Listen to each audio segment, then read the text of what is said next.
Allahu Allah, Allahu Allah, Allahu Allah, Allahu Allah, Allah. Аялзаттын азы коркунучтуу. Барып бирөө менен таанышасың, таанышканда да коркосуң. Анын кирпиги өзүнүн кирпигиби?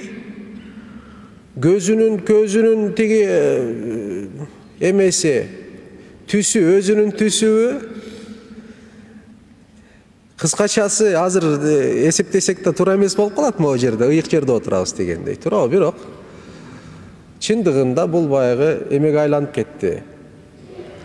Өтө коркунучтуу бир модага айланып кетти.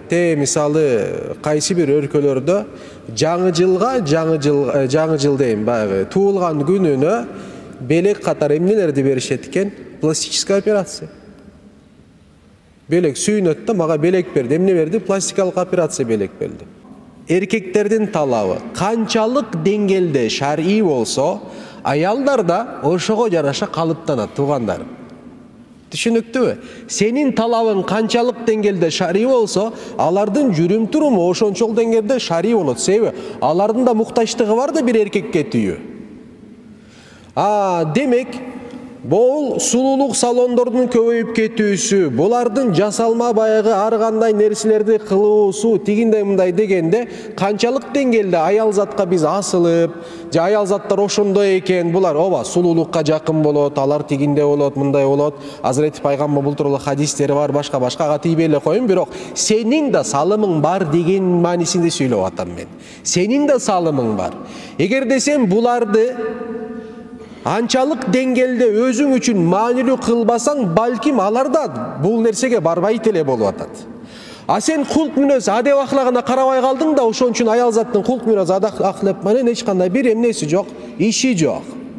Сен билимдүүлүккө анчалык маани бербей калдың дагы, билимде эмне кереги бар? Сулуулук болсо эле болду дегенсиз. Ошол себептен алар да билимге анчалык маани бербей калышты деген сөз. Эркектин талабы кандай болсо, аялзат эркектин талабына жараша калыптанат, коомдук аң сезим дагы ошого жараша калыптанат, туугандарым. Коомдук аң сезимди ким калыптайт? Индивиддер калыптайт, сен мен калыптайбыз. Биз канчалык деңгээлде өзүбүзгө жараша талаптарды койгон болсок, коомдун уюгу болгон үй бүлө дагы, үй бүлөнүн кожоюну болгон ата дагы ошого жараша эмне кыла баштайт? Өзүнүн үй бүлөсүн калыптандыра баштайт. Ооба. Демек, талаптарды, приоритеттерди